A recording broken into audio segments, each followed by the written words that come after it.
มาต่อด้วยทีข่าวทางห้องหมอมิตรภาพได้เกี่ยมพ่วมรอบด้านเนื่องในโอกาสของการส่งท้ายปีเก่าต้อนรับปีใหม่ลาวพ.ศ. 2568โดยได้มีการก้าเกี่ยมกำลังแพทย์หมอพร้อมด้วยอุปกรณ์ต่างๆครบสุด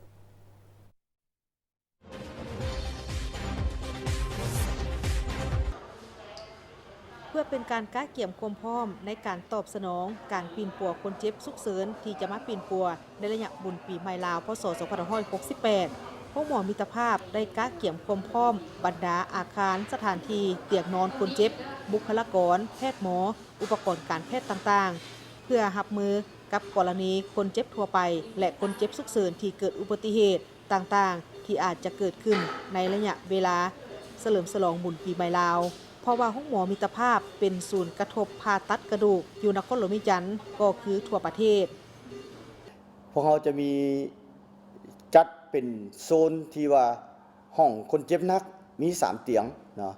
เอิ้นว่าห้องเดชกอันนี้เป็นห้องเซิร์ชซูระดับที่คนเจ็บหนักเข้ามาด้วยอาการถึงขั้นบ่ได้สติหรือว่าเข้าถึงขั้นโคม่าเนาะและโซนที่ปกติที่ว่าบาดแผลเบาบางหรือกระทบที่ปานกลางนั้นพวกเราจะมี49เตียงสามารถรับได้49กรณีของคนเจ็บแต่ถ้าหากว่าในกรณีที่มีเกิดอุบัติเหตุเป็นกลุ่มเป็นหมู่ที่คนเจ็บเข้ามาในจำนวนหลายนั้นพวกเราก็ได้มีแผนเกี่ยมในบริเวณห้องโถงที่ติดกับเขตฉุกเฉินนั้นเพื่อมีเตียงสำรองเพื่อในกรณีคนเจ็บเกิน50ขึ้นไปหรือเป็นบางกรณีเฮาก็คาดคะเนบ่ได้เนาะบางเทื่อก็อาจจะมาเทื่อนึงเป็น100หรือแนวใดเฮาก็สามารถเกี่ยมความพร้อมในบริเวณห้องโถงถ้าหลายกว่านั้นพวกเฮาก็มีการก้าเกี่ยมในบริเวณที่กว้างออกไปอีกในการปฏิบัติหน้าที่เวียกงานของทีมแพทย์หมอได้มีการเกี่ยมความพร้อมรอบด้านเพื่ออำนวยความสะดวกให้แก่การปีนปัวคนเจ็บที่จะมาใช้บริการโดยได้มีการก้าเกี่ยมอุปกรณ์เครื่องมือต่างๆเพื่ออำนวยความสะดวกนอกนั้นก็ยังมีเครื่องเอ็กซเรย์เครื่อง CT สแกนพร้อมนี้ก็ยังมีพนักงานแพทย์หมอประจำ24ชั่วโมงแบ่งออกเป็น2ทีมละ25คนและได้แบ่งกันเวรยามละเอียดนอกจากนั้นก็ยังมีทีมแพทย์เสริมเพื่อก้าเกี่ยมปีนปัวกรณีคนเจ็บสุกเสริญจำนวนหลายส่วนแผนกปีนอ้อมก็ได้มีการเกี่ยมความพร้อมเช่นกันโดยเฉพาะกแม่นแผนกการยาแผนกรังสีแผนกอื่นๆที่เกี่ยวข้อง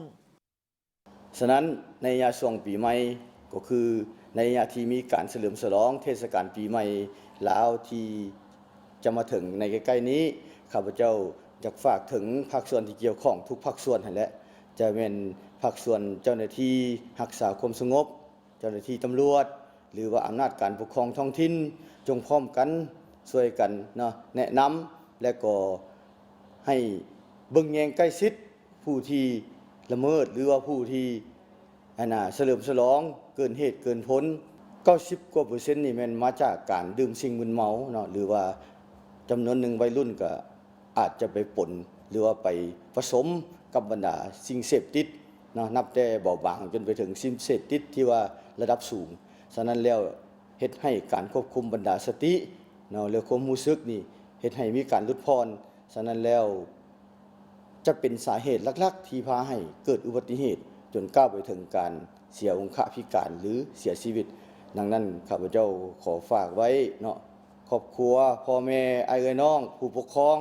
รวมไปถึงอำนาจการปกครองท้องถิ่นและบรรดาเจ้าหน้าที่ที่เกี่ยวข้องจงช่วยกันเนาะแนะนำและให้ความใกล้ชิดต่อกลุ่มคนที่ได้มีการเฉลิมฉลองเพื่อรักษาความสงบปลอดภัยในทั่วสังคมก็คือรักษาชีวิตและทรัพย์สินของบรรดาทาน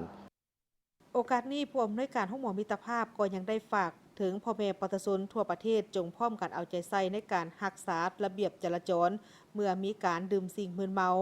ควรหลีกเลี่ยงการขับยานพาหนะ